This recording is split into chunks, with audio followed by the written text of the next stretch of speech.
The yellow ribbon. Jane wore a yellow ribbon around her neck every day.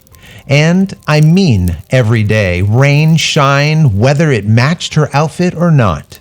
It annoyed her best friend Johnny after a while. He was her next-door neighbor and had known Jane since she was 3. When he was young, he had barely noticed the yellow ribbon, but now that they are in high school together, it bothered him. "Why do you wear that yellow ribbon around your neck, Jane?" He'd ask every day, but she wouldn't tell him. Still, in spite of this aggravation, Johnny thought she was cute. He asked her to the soda shop for an ice cream sundae. Then he asked her to watch him play in the football game. Then he started seeing her at home. And come spring, he asked her to the dance. Jane always said yes when he asked her out, and she always wore a yellow dress to match the ribbon around her neck. It finally occurred to Johnny that he and Jane were going steady, and he still didn't know why she wore the yellow ribbon around her neck. So he asked her about it yet again. And yet again, she did not tell him. "Maybe someday I'll tell you about it," she replied. Someday. That answer annoyed Johnny, but he shrugged it off because Jane was so cute and fun to be with. Well, time flew past, as it has a habit of doing, and one day Johnny proposed to Jane and was accepted. They planned a big wedding, and Jane hinted that she might tell him about the yellow ribbon around her neck on their wedding day.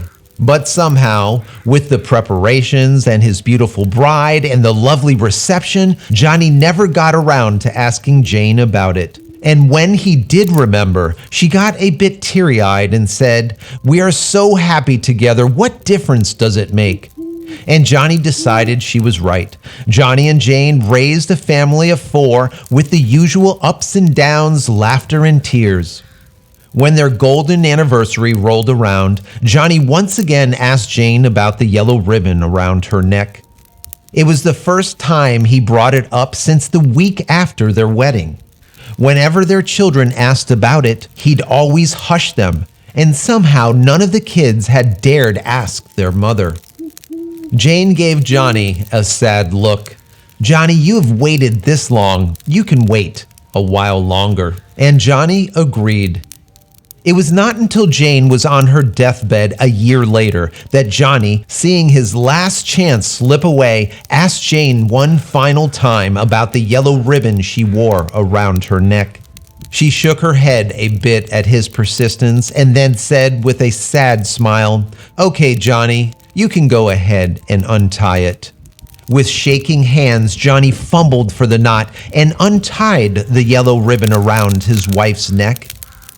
And Jane's head fell off. For more Hallows Eve delights, visit my Ghost Stories and Tales playlist.